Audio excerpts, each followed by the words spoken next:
మత మార్పిడిలకు సంబంధించి దేశంలో తీవ్ర దుమారం రేపుతున్న వేళ ఓ రాష్ట్ర ప్రభుత్వం సంచలన నిర్ణయం తీసుకుంది. మతాంతర వివాహాలు చేసుకునేవారు తమ మతాన్ని దాచిపెట్టి పెళ్లి చేసుకుంటే కఠిన శిక్షలు విధించాలని నిర్ణయించింది. ఇంతకు ఆ సర్కార్ ఎవరు, ఎందుకు ఈ నిర్ణయం తీసుకున్నారు, ఆ శిక్షలేంటో ఇప్పుడు తెలుసుకుందాం.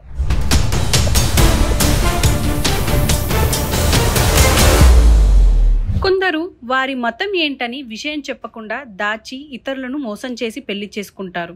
తీరా పెళ్లి చేసుకున్న తర్వాత వారి మతం చెబుతున్నారు. ఇప్పుడు వారు ఏం చేయలేని పరిస్థితి. ఇలా మోసం చేస్తూ మతాంతర వివాహాలు విషయంలో హర్యానా ప్రభుత్వం కీలక ఆదేశాలు జారీ చేసింది. మతాన్ని దాచిపెట్టి పెళ్లి చేసుకున్న వారిపై కఠిన చర్యలు తీసుకోవాలని జిల్లా కలెక్టర్లు ఎస్పీలకు ఆదేశించింది. దీనికోసం మత మార్పిళ్ల నిరోధక చట్టం 2022ను ప్రభుత్వం అమలు చేయనుంది. ఈ చట్టం ప్రకారం వివాహం కోసం జరిగే మత మార్పిడిని నిరోధిస్తారు. మతాన్ని దాచిపెట్టి వివాహం చేసుకుంటే అది చెల్లదని తెలిపింది. ఇలా ఎవరైతే మతం దాచి పెళ్లి చేసుకుంటారో వారికి జరిమానాతో పాటు 10 ఏళ్ల జైలు శిక్ష తప్పదని ప్రభుత్వం హెచ్చరించింది.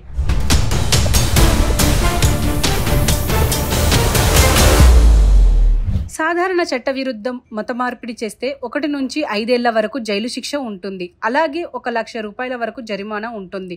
అదే మతం దాచి కనుక పెళ్లి చేసుకుంటే 3 ఏళ్ల నుంచి 10 ఏళ్ల వరకు జైలు శిక్ష ఉంటుంది. అలాగే 3 లక్షల జరిమానా కూడా ఉంటుందని హర్యానా ప్రభుత్వం తేల్చి చెప్పింది. మైనర్ లేదా మహిళ లేదా ఎస్సీ ఎస్టీ వారి మతం మార్చి పెళ్లి చేసుకుంటే 4 నుంచి 10 సంవత్సరాల జైలు శిక్ష ఉండడంతో పాటు కనీసం 3 లక్షల జరిమానా ఉంటుంది. సామూహిక మత మార్పిడి ఉంటే ఒకేసారి 2 కంటే ఎక్కువ మందిని ఇలా మోసం చేస్తే దాదాపు 5 నుంచి 10 సంవత్సరాల వరకు జైలు శిక్షతో పాటు కనీసం 4 లక్షల జరిమానా ఉంటుంది. అంతేకాకుండా చట్టాన్ని ఉల్లంఘించి జరిగిన వివాహం నుంచి జన్మించిన ఏ బిడ్డైనా చట్టబద్ధంగా పరిగణిస్తారు. పిల్లల వారసత్వ హక్కులు తల్లిదండ్రుల సాధారణ వారసత్వ చట్టాలను అనుసరిస్తాయని పేర్కొంది.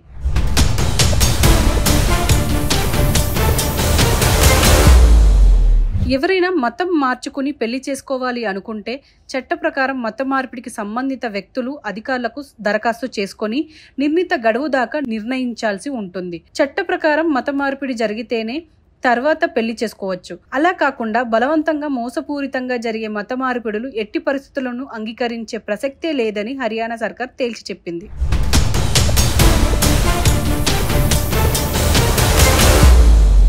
మతం మారాలనుకునే వ్యక్తి మతం మారడానికి ముందు సంబంధిత డిప్యూటీ కమిషనర్కు ఫోరం ఏలో దాఖలాలు చేయాలి.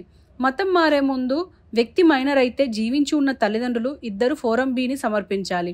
ఏదైనా మత పూజారి లేదా మత మార్పిడి వేడుక నిర్వాహకుడు ఫారం సిని మతం మారే జిల్లా డిప్యూటీ కమిషనర్కు ముందస్తు నోటీసు ఇవ్వాలి. అప్పుడు డిప్యూటీ కమిషనర్ ఈ డిక్లరేషన్లు నోటీసులను అందినట్లు అంగీకరిస్తారు.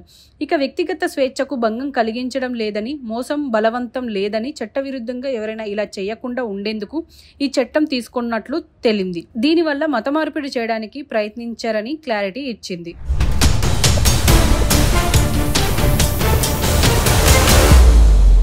వ్యక్తుల యొక్క మత స్వేచ్ఛను అడ్డుకోవడం తమ ఉద్దేశం కాదని పేర్కొన్న హర్యానా సర్కారు ఆ పేరుతో జరిగే చట్ట వ్యతిరేక కార్యకలాపాలను నిరోధించడమే తమ లక్ష్యమన్నారు.